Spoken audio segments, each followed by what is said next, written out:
ကဲ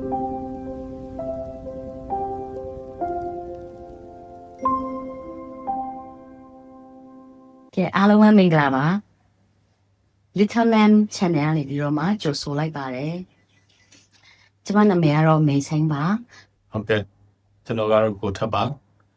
ကျွန်တော်တို့ဒီမှာကျွန်တော်တို့နှစ်ယောက်ပေါ့နော်အပြန်အလှန်ဆွေးနွေးပြောဆိုကြရမှာဖြစ်ပါတယ် ဒီ Little Lamb Channel လေးကိုဘာဖြစ်လို့စဖို့အတွက်စိတ်ကူးရတယ်လဲဆိုတဲ့ဟာလေးနည်းနည်းအရင်ပြောကြည့်အောင် ဒီကဒီ little lamp ပေါ့နော်ကျွန်တော်တို့ဒီမှာလို့ဆိုရင်မိအိမ်ငယ်လေးပေါ့ဆိုတော့အနေနဲ့ကိုဂျုံတဲ့ဖြတ်တန်းခဲ့ရတဲ့မိဘဘဝအတွေ့အကြုံအဲ့ဒီအကြောင်းတွေကိုကျွန်တော်တို့တက်နိုင်တဲ့လောက်ကိုပြီးတဲ့လောက်ပြန်ပြီးမျှဝေပေးချင်တာပေါ့နော်မျှဝေပေးချင်တယ်ပြီးရင်ဒီကလေးတွေနဲ့ပတ်သက်ပြီးကလေးနဲ့မိဘကြားထဲမှာကြုံတွေ့ရတဲ့ပြဿနာလေးတွေအဲ့ဒါကိုကျွန်တော်တို့ဘယ်လိုတွေကြုံတွေ့ခဲ့ရတယ်ဘယ်လိုတွေဖြေရှင်းကြရတယ်အဲ့ဒီအကြောင်းလေးတွေကိုပြောပြချင်တယ်ပြီးရင်ကျွန်တော်တို့မြန်မာမိသားစုတစုအနေနဲ့နိုင်ငံရေးချားမှာရှင်သန်ရတဲ့အခါမှာဘယ်လိုမျိုးကျွန်တော်တို့စူးစမ်းရည်တည်ကြရတယ်ကျွန်တော်တို့ဘယ်လိုမျိုးအဆင်ပြေအောင်ရှင်သန်လို့ရတယ်အဲ့ဒီအကြောင်းလေးတွေလည်းကျွန်တော်အလင်းသိတယ်လို့ပြောပြသွားမယ်ပေါ့နော်ဟုတ်ကဲ့ Okay အဲ့ဒါဆိုရင်ဒီအစီအစဉ်ကိုကြတော့အလွတ်သဘောစကားပြောတဲ့ဟာမျိုးပဲပြောကြမှာဆိုတော့ပေါ့ပေါ့ပါပဲပြောကြမယ်ဒီနော်အဲ့မှာဒီမိဘဖြစ်ရတဲ့မိဘဖြစ်တယ်ဆိုတဲ့ဟာလေးအဲ့စိတ်ထဲမှာပေါ့နော်ကိုယ်စိတ်ထဲမှာကြတော့အဲ့လိုကလေးမွေးပြီးသွားပြီးတာနဲ့တခါလေမိဘတန်းဖြစ်သွားတယ်ပေါ့နော်အဲ့ဒီဟာလေးကတော်တော်လေးကိုအခုပြန်စဉ်းစားကြည့်လိုက်လို့ရှိရင်တာဝန်အရန်ကြီးတယ်လို့ခံစားရတယ်ဘလို့ဖြစ်ပြီးငါချက်ချင်းမိဘဖြစ်သွားရတယ်လေမိဘဖြစ်တာနဲ့တကယ်ပဲဒီကလေးတွေကိုငါတာဝန်ယူပြီးတော့သူတို့ပုံတွင်းပြောမယ်ဆိုလို့ရှိရင်ဆုံးမပဲ့ပြင်းတဲ့ဟိုရနေရမှာအလိုလိုနေရင်ရောက်သွားတဲ့သူတယောက်အနေနဲ့ဆိုလို့ရှိရင်မိဘဖြစ်တဲ့ပညာကိုဘာမှမတတ်ဘဲနဲ့မိဘဖြစ်သွားတယ်လို့ခံစားရတယ်ပေါ့အခုချိန်ပြန်ပြီးစဉ်းစားကြည့်လို့ရှိရင်ဆိုတော့ဒါပေမဲ့ကျမတို့ကကြတော့ဒီကျမတို့ရဲ့ဒီနိုင်ငံမှာကအထူးသဖြင့်ကျမတို့မိဘတွေပေါ့ကျမတို့ပေါ့နော်ကျမတို့ကကလေးမွေးပြီးတာနဲ့မိဘတန်းဖြစ်သွားတယ်အဲ့ချိန်မှာမိဘလှုပ်တက်တယ်ကိုကမိဘနေရာမှာရောက်သွားတာနဲ့မိဘတယောက်လှုပ်တက်သွားပြီးမိဘတယောက်ဖြစ်သွားပြီးဆိုပြီးတော့ကိုရထုပေးလိုက်တာပေါ့နော်အဲ့ဒါဖြစ်ကောဖြစ်တဲ့ရလားတကယ်ရောမိဘတယောက်ဖြစ်သွားတာနဲ့ကလေးမွေးပြီးသွားတာနဲ့တခါတည်းပဲမိဘနေရာနဲ့ထိုက်တန်တဲ့သူကအလိုလိုနေဖြစ်သွားပြီလားပေါ့နော်အဲ့မိခွန်းလေးကိုအရင်ဆွေးနွေးပြီးအောင်လို့ အဲ့တော့မိဘဖြစ်ခြင်းဆိုတာကကျွန်တော်တို့ဒီကလေးရှိလာပြီးမွေးလိုက်ပြီးဆိုတာနဲ့ကျွန်တော်တို့ရှောင်လွဲလို့မရတဲ့ဒါကိစ္စတစ်ခုပဲပေါ့လေနော်ကျွန်တော်တို့ဒီကလေးကအပြင်မှာတကယ်ကြီးပြင်းလာပြီးကျွန်တော်တို့အနေနဲ့ကလည်းဒီကလေးကိုတောင်းဝယူရတော့မယ်အဲ့လိုအချိန်မှာကျွန်တော်တို့ငါမိဘမဖြစ်ချင်ဘူးဆိုပြီးရှောင်လွဲလို့မရတော့အဲ့ဒီခါကျတော့ဘယ်လိုပဲဖြစ်ဖြစ်ကိုကမိဘနေရာနေတောင်းဝယူရတော့တယ်ပေါ့နော်အဲ့ဒီမှာဒီကိစ္စကမိဘဖြစ်တဲ့ဆိုတဲ့ကိစ္စကကျွန်တော်တို့တခြားကိစ္စတော်တော်များများလိုပဲကိုအစင်သိမ့်ဖြစ်နေတယ်ဆိုတဲ့အချိန်မှာမှမိဘဆိုပြီးဖြစ်ရတာမဟုတ်ဘူးဘယ်သူမှမိဘဖြစ်ဖို့အစင်သိမ့်ဖြစ်နေပါပြီဆိုပြီးမရှိသေးတဲ့အချိန်မှာပဲမိဘဘဝကိုခံယူရတယ်ပေါ့နော်ခံယူရတယ်ဆိုတဲ့အခါကျတော့ အချို့တွေကတော့လည်းအစင်တဲ့မိဘဖြစ်ချင်ပြီဆိုပြီးတော့မှဆုံးဖြတ်ပြီးတော့ရွေးချယ်ရတယ်ရှိမှာပေါ့နော်ဒါပေမဲ့များတော့အဖြစ်ရတော့အဲ့လိုအစင်ဖြစ်ရင်ဖြစ်ကြအောင်ဆိုတဲ့သဘောပေါ့နော် ဟုတ်တယ်အစင်သိမ့်ဖြစ်ပြီဆိုတာလေကိုယ့်ကိုစိတ်ကထင်တာပဲလေစိတ်ကထင်တာတကယ်တမ်းမိဘတယောက်ဘဝကိုကမိဘမဖြစ်ဘူးပဲနဲ့ကြာကူနာဝါတွေနဲ့ဘယ်လိုမှနားမလည်နိုင်ဘူးပေါ့နော်ဘာဖြစ်လို့လဲဆိုတဲ့အခါကျတော့ဒီမိဘဆိုတဲ့နေရာကနေပြီးတော့တာသမီးနဲ့ဆက်ဆံရတဲ့ကိစ္စကတရက်မဟုတ်နှစ်ရက်မဟုတ်နေ့တူပါလေနော်နေ့စတူကကျွန်တော်တို့ဒီအသက်တာမှာပြင်းလာသမျှတောက်လျှောက်ဆက်ဆံရဆိုတဲ့အခါကျတော့စကလုံးတွေနဲ့ပြောပြလို့မရတဲ့အကြောင်းအရာတွေအများကြီးရှိတယ်ပြောပြဖို့ဘယ်လိုမှမလုံလိုက်နိုင်အောင်များပြားလာတဲ့အကြောင်းအရာတွေအများကြီးရှိတယ်ပေါ့နော်အဲ့ဒီမှာကျွန်တော်တို့ကဘယ်လိုပဲဖြစ်ကိုကမိဘနေရာကောက်ရောက်သွားပြီဆိုတဲ့အခါကျတော့ရှင်းပြောရရင်ကျွန်တော်တို့ကမိဘနေရာဆိုကောက်ရောက်သွားတာမိဘဘယ်လိုလုပ်အောင်လဲဆိုတော့ဘယ်သူမှတကူတကကျွန်တော်မသိခဲ့ဘူးလေမသိခဲ့ဘူးကိုယ်တိုင်ဟာလည်းကိုမိဘတွေကိုဘယ်လိုဆက်ဆံခဲ့လဲ ကိုယ့်ကိုဘယ်လိုဆုံးမတော်နေခဲ့တယ်လဲဆိုတဲ့ဟာတွေကနေပြန်တင်ယူထားတဲ့ဟာတွေရှိမယ်ကိုယ့်ပတ်ဝန်းကျင်မှာမြင်ရကြရတာတွေရှိမယ်အဲ့ဒီဟာတွေနဲ့ပဲကိုကပြန်ပြီးမိဘပြန်လို့ရတာပေါ့နော်ကျွန်တော်မိဘအတက်တင်ကြောင်းဆိုပြီးကျွန်တော်တို့မရှိတယ်လို့ကျွန်တော်တကူတကကြီးတဲ့အဲ့လိုမတင်ယူဖြစ်ဘူးဒါပေမဲ့ကျွန်တော်မိဘအနေနဲ့တောင်းဝင်ရပြီဆိုတဲ့ခါကျတော့ကိုကြောက်သမျှတိထားကိုသမျှနဲ့ကျွန်တော်တို့ကစန်တဝဝနဲ့ရှင်းပြောရင်စန်တဝဝနဲ့ပဲရှောက်ရတာပဲဒီလမ်းကြီးကဒါပေမဲ့ကိုကစန်တဝဝနဲ့ရှောက်ရတယ်ဆိုပေမဲ့ကိုကမိဘဆိုတဲ့ stereotype ခေါင်းစဉ်တဲတခုတော့ဝင်သွားတဲ့အခါမှာငါကတာသမီနဲ့ပတ်သက်တော့ငါကအားလုံးပြီးအားလုံးတက်ငါလောက်တာအမေဆိုလို့ပေါ့နော်အဲ့လိုစိတ်ခံမျိုးတွေနဲ့ကျွန်တော်ကသွားလောက်တက်ဖြစ်တာရောနော် အဲ့ဒါမှဖြစ်လို့ဖြစ်မယ်လို့ထင်လားတကယ်လဲမိဘတယောက်အနေနဲ့ဆိုလို့ရှိရင်ကိုယ်စိတ်ထဲမှာကိုသားသမီးမိဘတွေကိုမိဘတွေဆိုလည်းအများပြောတယ်ဗာလဲနင်တို့ပိုက်ထဲမှာဥပဲနဲ့ခွေရှိရဆိုတာအစငါတိပြီးသားငါမွေးဖိုင်းငါမွေးထားလို့လူဖြစ်လာတာဆိုတော့စကလုံးတွေအရင်တုံးကြတယ်လေနော်ဘာဖြစ်လို့အဲ့လိုလူတယောက်ကတခြားလူတယောက်ကိုသူ့အကြောင်းကအကုန်တိပြီးဆိုပြီးတော့အဲ့လိုမိဘကသားသမီးကိုအဲ့လိုမျိုးထင်ကြတာလဲပေါ့တကယ်ကြီးရောတကယ်တိတယ်လို့သတ်မှတ်နိုင်တဲ့အတိုင်းအတာဘယ်လိုပုံစံမျိုးဖြစ်မလဲ တကယ်တော့အဲ့လိုမျိုးကိုသားသမီးအကြောင်းကိုကောင်းကောင်းသိတယ်ဆိုတဲ့အချိန်ကနှစ်ပေါင်း10နဲ့ချီပြီးဖြတ်တန်းပြီးတဲ့နောက်မှာတော့ဒါဖြစ်ကောင်းဖြစ်နိုင်တယ်ပေါ့နော်။ဘာဖြစ်လဲဆိုတဲ့အခါကျတော့ဒီလူနှစ်ယောက်ကနေ့တူကတစ်ပေါင်း10စုနှစ်နဲ့ချီပြီးတွေ့လာတဲ့အချိန်မှာတော့တယောက်ရဲ့အချိန်နဲ့တက်မှုကဘာတွေဖြစ်တယ်။သူကဘယ်လိုမျိုးတွေးတတ်တယ်။သူကဘယ်လိုမျိုးခံစားတတ်တယ်ဆိုတာမျိုးတွေကိုရေးရှင်းမြင်လာရတဲ့ခါကျတော့အလွတ်ရတယ်လို့မျိုးဖြစ်လာပြီးတော့နောက်သူဘယ်လိုဆက်လုပ်မယ်ဆိုတော့ခံမှန်းမိနိုင်တယ်လို့မျိုးဖြစ်လာတာတော့ရှိနိုင်တယ်ဒါပေမဲ့စစချင်းအချိန်မှာတော့ကျွန်တော်တို့ဘယ်လိုမှကိုသားသမီးအကြောင်းကောင်းကောင်းမသိဘူးအထူးသဖြင့်ပြောရရင်တော့ငွေကင်းစားအချိန်ပေါ့နော်ငွေကင်းစားနေမွေးကင်းစားကလေးဆိုလို့ရှိရင်သူတို့ငိုတယ်ဆိုလို့ရှိရင်ကိုကသူဘာလို့ငိုတာလဲပေါ့နော်ကိုဘာလို့ငိုတာလဲဘိုက်စားလို့လားကိုကနိုးတိုက်ကြည့်တယ်ဟာလို့လည်းမဟုတ်ဘူးဟာဒါဆိုရင်တော့တန်ရှင်းလုပ်ပြီးပို့လို့လားအဲ့လိုလည်းမဟုတ်ဘူးဆိုရင်ဒါသူဘာကြောင့်ငိုတာလဲဆိုရင်ရှင်းပြန်ကိုစီပါလ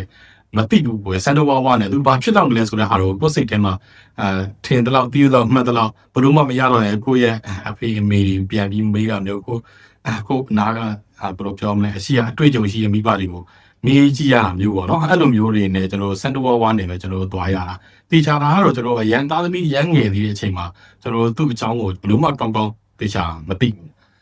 ဒါပထမဆုံးတစ်ယောက်ဆိုရင်ပိုဆိုးတာပေါ့နော်ဒုတိယတတိယကလေးတွေဆိုလို့ရှိရင်တော့ကိုကအရှိကကိုရခဲ့မှုတဲ့အတွေ့အကြုံတွေသင်ယူထားတဲ့ဟာတွေလေ့လာထားတဲ့ဟာတွေနဲ့ဆိုတော့နည်းနည်းလေးပုံပြီးတိတ်တလူလူရှိတာပဲရှိတယ်ဒါပေမဲ့အတိအကျကြီးကျွန်တော်တို့ဘယ်လိုမှမသိဘူးဒီဟာကိုကျွန်တော်တို့ကခုကိုလက်ခံဖို့လိုတယ်ကိုကမိမဖြစ်တာနဲ့အလုံးစုံသိမြင်တဲ့သူတယောက်ဖြစ်ဖို့မလိုဘူးဒါကကျွန်တော်တို့ဖြစ်လည်းမဖြစ်နိုင်ဘူးလေနော်ဒါမျိုးမိဘတော်တော်များများငါမိဘဖြစ်ပြီဆိုတာနဲ့သားသမီးဆိုလို့ရှိရင်တော့သားသမီးနဲ့ပတ်သက်ရင်ငါအကုန်လုံးသိတယ်ငါအကုန်လုံးတက်တယ်အထူးသဖြင့်သားသမီးရမေးတာဆိုရင်ငါစီမှာအဖြစ်အမြဲရှိရမယ်ဆိုတဲ့ဟာမျိုးပေါ့နော်အဲ့လိုမျိုးတွေကျွန်တော်တို့တွေးတတ်တယ်တကယ်တော့မိဘတယောက်အနေနဲ့အလုံးစုံသိဖို့ဆိုတာဘယ်လိုမှမဖြစ်နိုင်ဘူးသားသမီးအကြောင်းကိုလည်းကိုကအမြဲတမ်းသူ့ကိုကြည့်နေပါပဲကိုသူဘာဖြစ်ချင်တယ်ဆိုတော့အမြဲတမ်းတွေးနေပါပဲနည်းရှိဖတ်တက်ဖန်တော့သိတာပေါ့နော်လုံးဝအတိအကျသိချာမျိုးကြီးသိတာမျိုးရှိပါဘူးမိဘတယောက်ဖြစ်လာပြီးသွားပြီဆိုလို့ရှိရင်ဒီလူတယောက်အကြောင်းကိုမွေးထားတဲ့လူမလို့ကိုကအကုန်သိပြီးသားဆိုပြီးတော့တခါတည်းတတ်မှတ်လိုက်နိုင်တခါတည်းတတ်မှတ်လိုက်ချင်တဲ့စိတ်တွေဘာဖြစ်လို့ဖြစ်လာကြလဲဒါကတော့ကျွန်တော်တို့အဆက်ဒီလိုအဆက်ကြမ်းပဲကိုမြင်ဘူးလားလဲဒီလိုပဲကိုကြားဘူးလားလဲဒီလိုပဲအဲ့တော့ကိုကြောက်ရလဲဒီလိုပဲဆိုတာမျိုးပေါ့နော်ကျွန်တော်တို့ဒီခေတ်ဆက်ကျွန်တော်တို့မျိုးပဲတင်ယူခင်းကြတယ်ဆိုတော့ကျွန်တော်မျိုးရှိနေတဲ့နားလည်မှုပုံစံမျိုးအဲ့ဒီအခုပြောရခေတ်ဆက်တင်ယူဒီလိုပဲတင်ယူခဲ့တယ်ဆိုတဲ့ဟာလေအဲ့ခါကိုအဓိကပြောချင်တာအခုအဲ့ဒီပုံမှန်ဆိုလို့ရှိရင်တော့ဒီလိုပဲမိဘလုံနိုင်ဖို့ဆိုလို့ရှိရင်ဒီတိုင်းမှတစ်ဆင့်စကားတစ်ဆင့်နာမိဘတွေကတစ်ဆင့်အဖိုးဖွားတွေကတစ်ဆင့်ပတ်ဝန်းကျင်ကတစ်ဆင့်တင်ယူကြတယ်ဒါပေမဲ့အခုကိုယ်တိုင်မိဘဖြစ်လာတဲ့အခါမှာအဲ့လိုပတ်ဝန်းကျင်ကနေပဲတင်ယူလို့မိဘစီကနေပဲတင်ယူလို့မလုံလောက်ဘူးဆိုတဲ့ဟာကိုအမြဲတမ်းခံစားရတယ်ကလေးပထမကလေးမွေးကင်းစားအရွယ်တကယ်ရပဲအဲ့ဒီခံစားချက်ကတခုခုကို ဒီထက်ပိုပြီးတော့လေးလာဖို့လိုတယ်ရှာပွေဖို့လိုတယ်ဒီထက်ပိုပြီးတော့တီးဖို့လိုတယ်ဆိုတဲ့ဟာကိုအမြဲတတိပေးနေတယ်လို့မျိုးတတိပေးတန်ခေါင်းလောင်းတန်လीနော်အဲ့လိုမျိုးကိုယ်စီမှာဖြစ်တယ်ဆိုတော့အဲ့ဒီဟာတွေအကြောင်းကိုအခုဒီ little land မှာအဓိကဆွေးနွေးချင်တာ တကယ်ကျွန်တော်ပညာတစ်ခုအနေနဲ့ဆုံးခန်းတိုင်အောင်အရန်ကျွမ်းကျင်သွားပြီတည်သွားပြီဆိုတဲ့အနေထားတစ်ခုထိပြောဖို့ဆိုတာအရန်ခက်ခဲပါတယ်တကယ်လေအဲ့လောက်ကြီးကျွမ်းကျင်ဖို့ဆိုတာမလွယ်ဘူးဒါပေမဲ့ကျွန်တော်တို့ဒီတစ်ခုမှအရေးကြီးတာကငါဆက်ပြီးသိဖို့လိုသေးတယ်ငါသိထားရတဲ့မလုံးလောက်ဒီခုငါထပ်လေ့လာရမယ်ဆိုတော့အပိတခုစားရှိရင်ကိုကျွန်တော်တို့အတွက်တော်တော်လေးကိုကောင်းမွန်တဲ့အစားတစ်ခုပဲဒါကမိဘနှုတ်ဖို့အတွက်ပေါ့နော်ဟုတ်တယ်ဒါကငါအားလုံးသိတယ်ငါအပြီးဆုံးကအတက်ဆုံးငါကလေးနဲ့ပတ်သက်နေတော့ဘာမှလာမပြောနဲ့ဒါတော့နေတော့ဘယ်သူမှမသိဘူးဆိုတော့အတွေ့အထက်ဆိုင်တော့အများကြီးပိုကောင်းတဲ့အတူတစ်ခုအဲ့အခုကိုကလေးအကြောင်းကိုသိတယ်မသိဘူးလားဆိုတဲ့စကားပြောမှလေနော်ဒီကလေးတွေကမတူကြအောင်ကလေးတွေကမတူကြဘူးဆိုတာကိုကဘယ်လိုမျိုးဟာကိုဥပမာပေးချင်တယ်လဲဆိုတော့မိဘဆိုတာကြတော့ဥယျာဉ်မှုအနေနဲ့ဆိုလို့ရှိရင်ကိုစိုက်ရမယ့်အပင်ကမတူသလိုမျိုးစိမတူတာပေါ့နော်အမျိုးအစားမတူနေတဲ့ဟာမျိုးဥပမာဘဘူးစီယာကိုကဘဘူးထူးမဲ့လူတယောက်ဆိုလို့ရှိရင်လေကိုတုံးရမယ့်ဒီအကြံကုန်ကျန်းပေါ့နော်ကိုတုံးရမယ့်ကုန်ကျန်းကမတူနေတာမျိုးကလေးတယောက်နဲ့တယောက်ကအဲ့လိုမတူဘူးအဲ့တော့ဒီဘဘူးစီယာဆိုလို့ရှိရင်သူပုံထူးမဲ့ကုန်ကျန်းကရှော့စိလားကြောက်စိလားကြွေထဲလားတိရတယ်လေနော်အဲ့ဒီအကြောကိုတိမှပဲသူကသူလိုချင်တဲ့ဘဘူးကိုထူလို့ရမှာပြီးတော့ဒီဥယျာဉ်မှုဆိုလို့ရှိရင်ကိုယ့်ရဲ့မျိုးစေ့လေကိုကင်ထားတဲ့မျိုးစေ့ကဘယ်မြေဩဇာလို့ဘယ်လိုမျိုးမြေဩဇာကိုလိုချင်တာလဲပြီးတော့ဘယ်လိုမျိုးပန့်ပိုးပေးမှပဲဘယ်လိုမျိုးမြေကြီးကိုဘယ်လိုပေါင်းတင်ပေးမှမြေကြီးကိုဘယ်လိုပြည့်စုံပေးမှပဲသူကတော့ကောင်းကောင်းမွန်မွန်ကြီးထွားနိုင်မှာဆိုတဲ့ဟာမျိုးတွေကအဲ့ဒီအတိရီကြိုက်တဲ့အပင်လားရီမကြိုက်တဲ့အပင်လားဆိုတာမျိုးတွေအဲ့လိုမျိုးသိရတာလေနော်အပင်ကလေးတော့မှအခုမိဘတွေကြတော့ကိုသားသမီးအကြောင်းကိုကတိပီတာဆိုပြီးတော့အကုန်လုံးကိုဒီကလေးတွေကဒီတိုင်းပဲကလေးတွေကဒီလိုပဲဆိုပြီးတော့အကုန်လုံးကိုအတူတူပဲချပလိုက်ကြတာအဲ့ဒီဟာကဘာပြဿနာတွေကိုအဓိကဖြစ်စေတယ်လဲအဲ့တော့ဒီအကြောင်းပြောမယ်ဆိုရင်ကျွန်တော်တို့ဒီဥယျာဉ်မှုလို့ဘဘူးစီယာလို့ပေါ့နော်ဒီဟာတွေက parenting ကိုရည်ညွှန်းပြီးပြောလို့ရတယ်ဆိုတာလဲဟုတ်တော့ဟုတ်ပါတယ်ဒါပေမဲ့ပေါ့နော်ကျွန်တော်ဥယျာဉ်မှုလုပ်ပြီးဖြစ်စီဘဘူးထုပြီးပဲဖြစ်စီကျွန်တော်တို့ကဘဘူးထုမယ်ဆိုလို့ရှိရင်လည်းကိုကဘဘူးဘလို့ထုရတယ်ဆိုတာကိုတိမှလေးလာမှကျွန်တော်တို့ဘဘူးထုတတ်မှကျွန်တော်တို့ကထူကြတာဥယျာဉ်မှုဆိုလို့ရှိရင်လည်းကျွန်တော်တို့ကဒီလေချာလေးလာပြီးတိပြီးမှပဲကျွန်တော်တို့ပေါင်းလုပ်နိုင်တဲ့အရာမျိုးတွေပေါ့နော်ဒါပေမဲ့ဒီ parenting ဆိုတာကျွန်တော်တို့အနေနဲ့ဘဘူးကိုဘလို့ထုအောင်မသိဘဲနဲ့ထုနေတယ်လို့မျိုးဥယျာဉ်ဘလို့လောက်အောင်မသိဘဲနဲ့ကျွန်တော်တို့ပြိုးထောင်နေတယ်လို့မျိုးပေါ့နော်အဲ့ဒီလိုမျိုးစံတဝါဝါနဲ့လုံနေကြရတာပေါ့နော်ဒါပေမဲ့အထူးဆန်းတာတစ်ခုကဥပမာကျွန်တော်ဆိုလို့ရှိရင်ဘဘူးမထုတတ်ဘူးဒါပေမဲ့ကျွန်တော်ဘဘူးထုခိုင်းပြီဆိုရင်ကျွန်တော်ရှုပ်စင်းနဲ့ပဲထုတစ်သားကိုပဲထုပေါ့နော်ထုရမှာဆိုရင်အဲ့ဒီအတွက်ကျွန်တော် first time ဖြစ်တဲ့အတွက်ကျွန်တော်မှာဒီဘဘူးထုတဲ့အတတ်ပညာမရှိတဲ့အတွက်ကျွန်တော်ကိုယ့်ကိုယ်ယုံကြည်မှုလည်းအဲ့လောက်မရှိဘူးကိုထုလိုက်ရှင်လည်းဘာယုံကြည်ထွက်လာပါမယ်ဆိုတာမျိုးမသိချဘူးသိလည်းမသိဘူး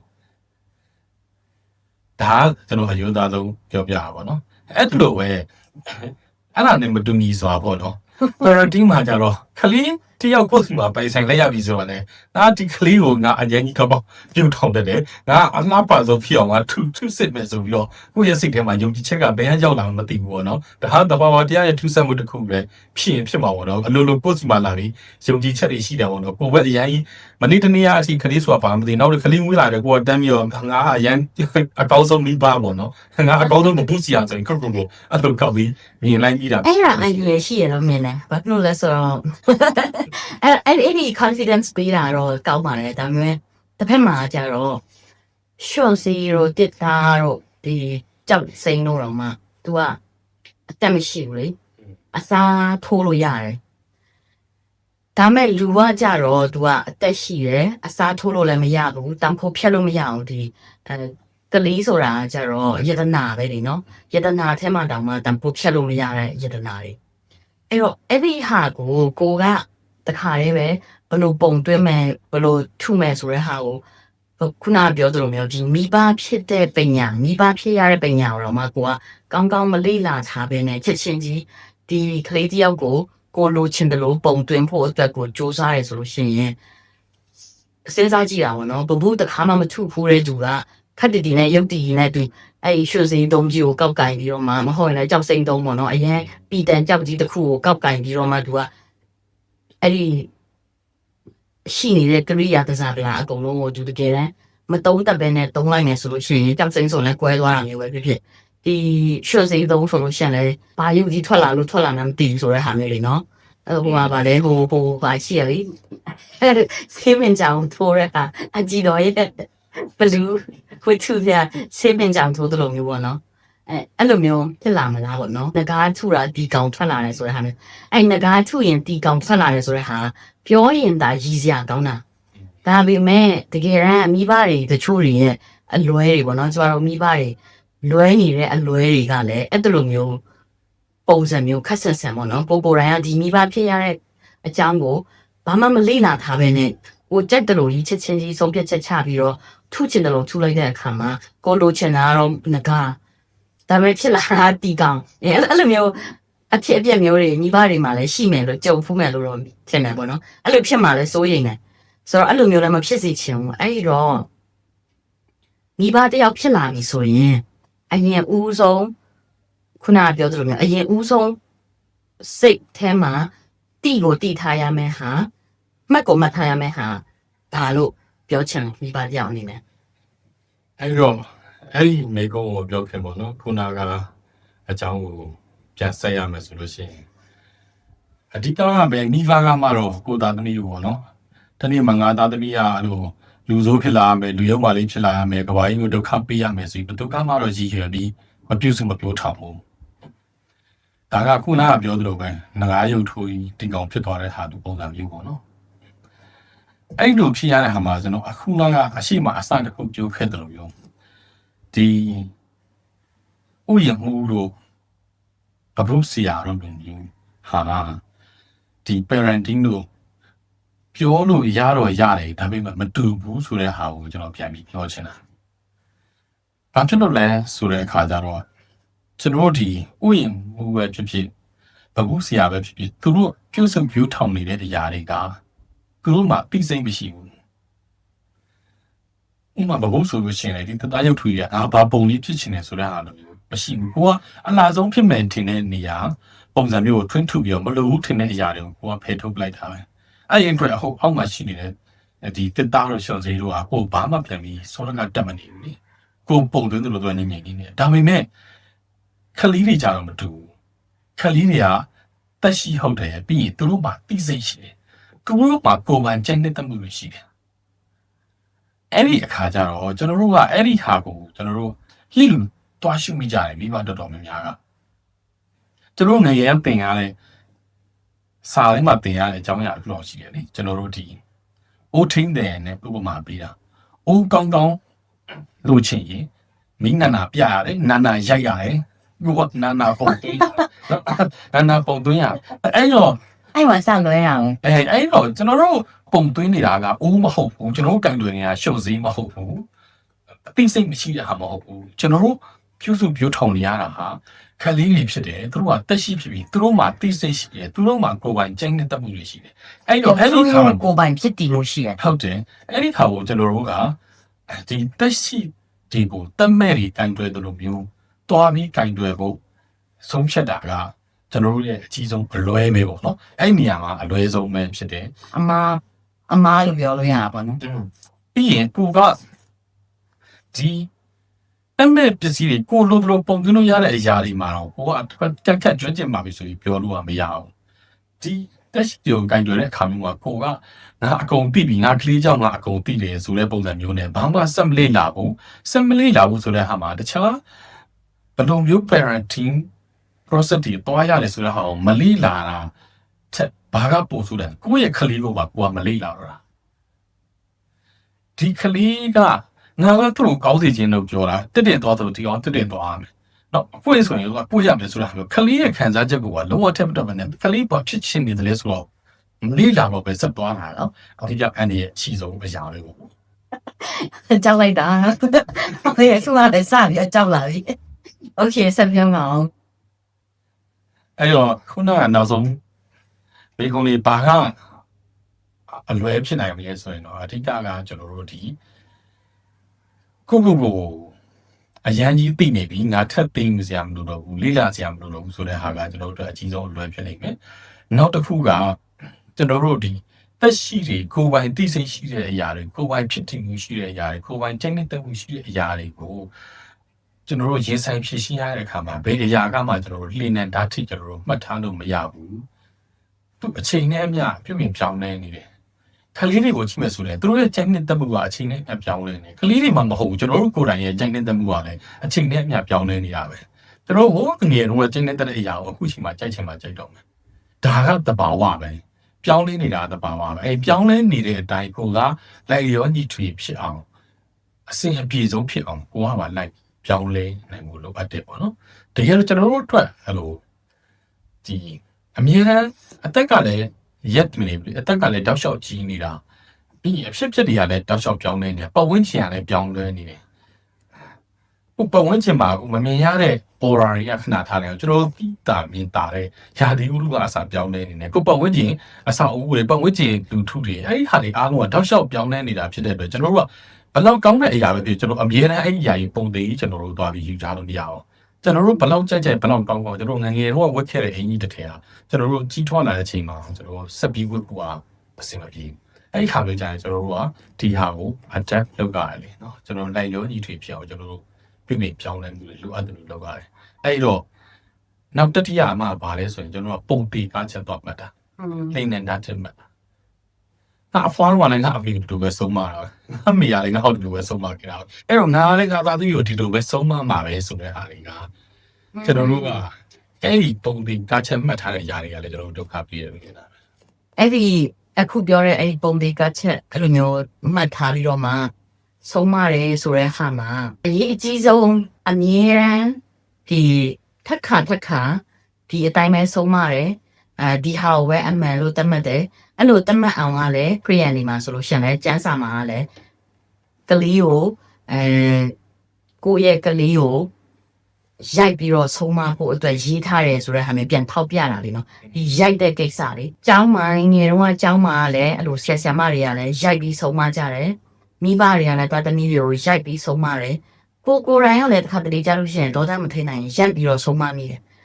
ဒါပေမဲ့အဲ့ဒီရိုက်ပြီးဆုံးမတယ်ဆိုတဲ့ဟာကအမှန်တရားတစ်ခုတကယ်ရောဟုတ်ရဲ့လားလူတယောက်ကတခြားလူတယောက်ကိုတကယ်ရောရိုက်ခွင့်ရောရှိသလားအဲ့ဟာကိုလည်းဆွေးနွေးချင်တာဟုတ်တယ်အဲ့ပေါ့အဲ့ဒီအကြောင်းအရာကလည်းဆွေးနွေးမယ်ဆိုရင်တော့အရှိကြီးပဲအဲ့တော့ဒီအကြောင်းအရာကိုတော့လောလောဆယ်ဒီတစ်ပတ်မှာဒီလောက်ပဲထားလိုက်ပြီပေါ့နော်ဒီလောက်ပဲထားလိုက်မယ်ကျွန်တော်တို့အရန်ရှိကောင်းပါဆိုလို့ပေါ့နော်နောက်လာမယ့်အပိုင်းလေးမှာကျွန်တော်တို့ဆက်ပြီးဆွေးနွေးသွားမယ်ပေါ့နော်အခုကကြတော့အခုလောလောဆယ်အနေနဲ့ဆိုလို့ရှိရင်တော့ကျွန်တော်တို့ရဲ့ဒီ Little Lab ပေါ့နော်ဒီ channel မှာကျွန်တော်တို့ဒီ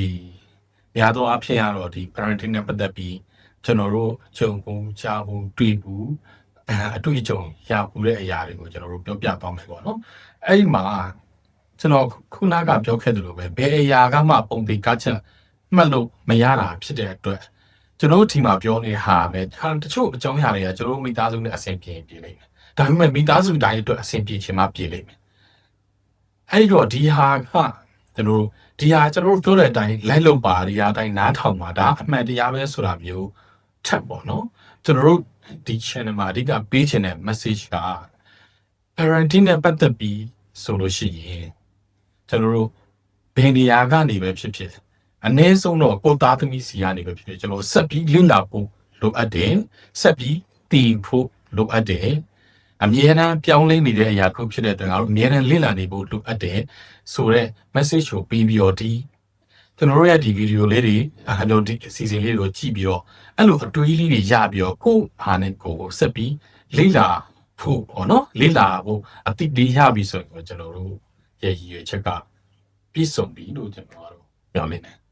အဲ့တော့ဒါကြောင့်မို့လို့အရန်ရှိတော့ဆိုတဲ့အတွက်ဒီတစ်ပတ်အခုဒီနေ့အစီအစဉ်မှာတော့ဒီလောက်ပဲ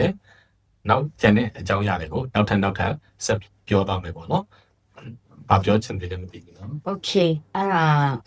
ရိုက်တဲ့အကြောင်းကိုဆွေးနွေးဖို့ဆိုအားရပါရိုက်ဖို့အားယူနေရတယ်ဆိုတော့နောက်အပတ်မှဆွေးနွေးဖို့ဆိုတဲ့အခါကျတော့ဘာဆက်ပြောလို့ပြောရမှန်းတော့မသိတော့ဘူးနော်ကျေးဇူးတင်ပါတယ်လို့